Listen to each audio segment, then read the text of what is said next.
L'éco-responsabilité, d'un point de vue ingénierie, en fait, c'est vraiment de considérer tout le volet environnemental, donc des projets en ingénierie, de tenir compte de son impact sur l'environnement, et pas juste sur le volet environnemental, mais également tout le volet social. On a plutôt tendance à,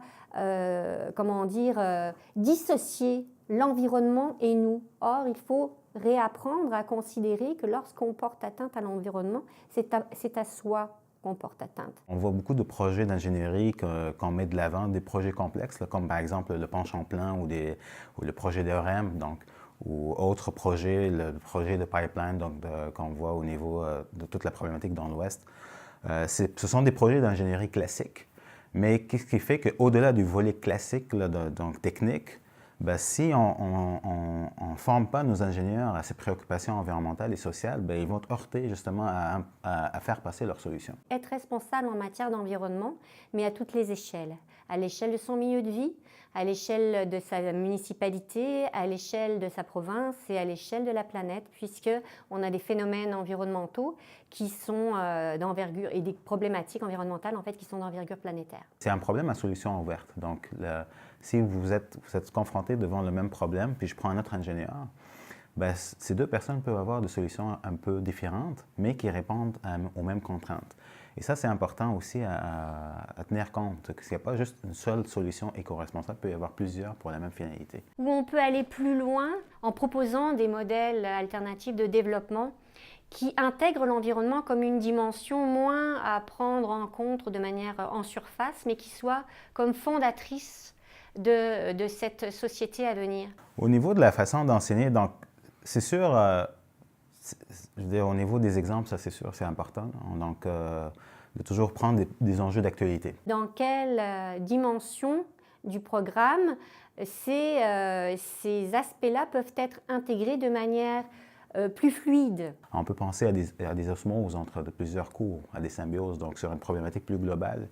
Et de voir peut-être un cours, mettons, sur l'éco-responsabilité, comment il pourrait alimenter un autre cours qui se donne en même temps. Et par exemple, dans le baccalauréat j'enseigne, ce sont les cours en univers social, les cours en sciences, les cours qui parlent d'éthique, où on peut aborder ces questions. Dans le programme du génie civil, on a pensé pourquoi faire un cours à la place, on pourrait intégrer des modules. Et des modules donc, qui se complexifient au fur et à mesure que le programme avance et qui viennent directement s'insérer dans le contexte de la matière dans laquelle le cours dans lequel se donne. Et on peut aussi penser développer des cours où il y a des moments de recoupement, et là on va parler d'interdisciplinarité pour pouvoir aborder une question environnementale sous tous ses angles. Ce qu'on appelle un peu le co-teaching, donc de vraiment enseigner en équipe. C'est un élément intéressant à explorer. Je pense qu'il faut intégrer le débat, le développement de la pensée critique, faire sortir nos étudiants en dehors de la classe, donc développer une approche expérientielle de l'environnement. Les projets intégrateurs, ce sont des projets qui sont...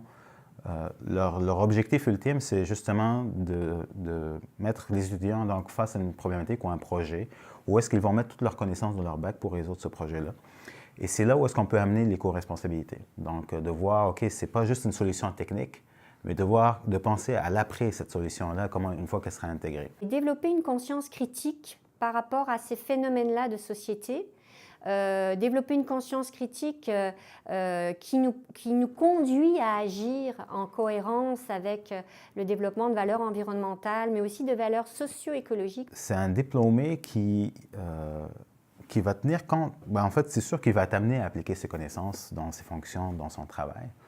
Mais il va y avoir toujours en arrière-plan dans sa pensée, toujours un esprit critique qui va dire qu'est-ce que je pourrais faire de mieux ou comment je pourrais adapter mon projet pour qu'il y ait moins d'impact sur l'environnement, comment je pourrais l'adapter pour qu'il soit mieux accepté. C'est peut-être aussi une personne qui aura fait preuve dans son expérience universitaire d'un engagement ou de modification de pratiques dans son quotidien, mais aussi de participation à certains projets collectifs. Au-delà de la profession, là, avoir des citoyens engagés, des citoyens qui sont sensibles à leurs gestes dans le quotidien. Ces apprentissages auront été faits à l'université et seront ancrés dans la personne. Donc, on le prépare à devenir un citoyen éco-responsable, un Québécois éco-responsable.